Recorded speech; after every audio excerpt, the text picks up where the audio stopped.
In this video, we will look at a few examples to practice working with theoretical and experimental probabilities as they relate to spinners.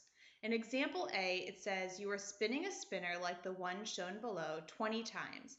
How many times does it land on blue? How does the experimental probability of landing on blue compare to the theoretical probability? Simulate the spinning of the spinner using technology.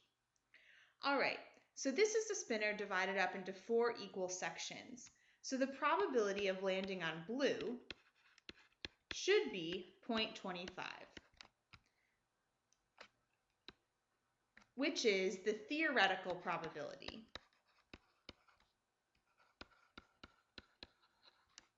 So if we were to spin the spinner 20 times, we would expect that a quarter of those times it would land on blue. So we would expect it would land on blue about 5 times. Now let's simulate this with our calculator.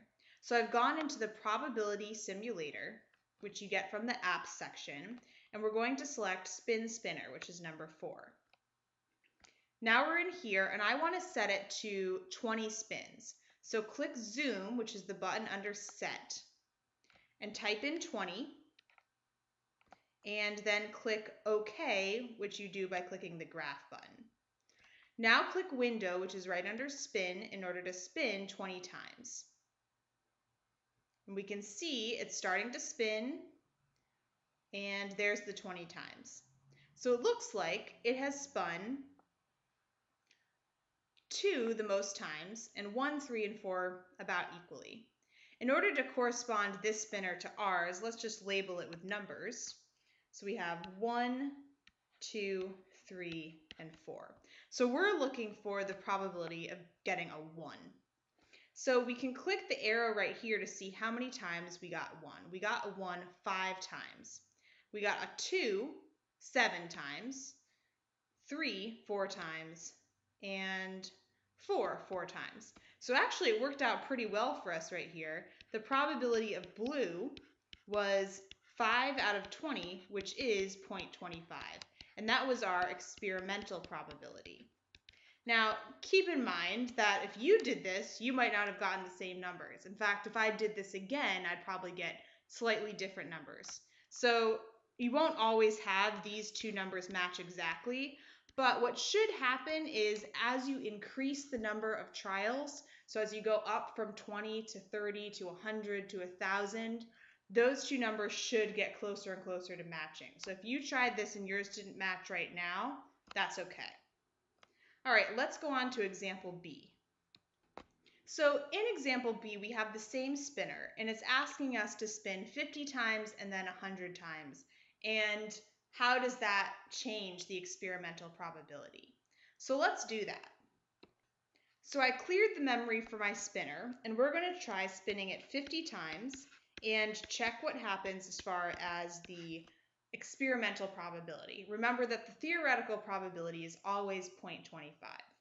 Again, we're going to correspond the numbers 1, 2, 3, and 4.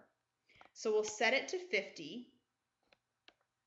So it's going to spin the spinner 50 times and spin. Let's see what happens.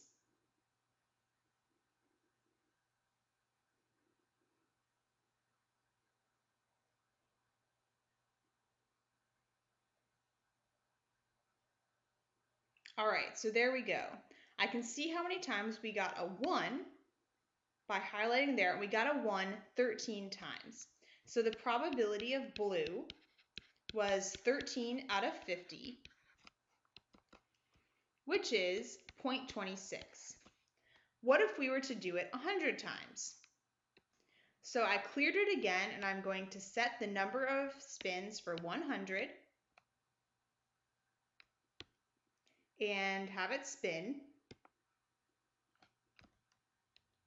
And here's our results. So again, we can select to see how many times we got a 1, and this time it was 32.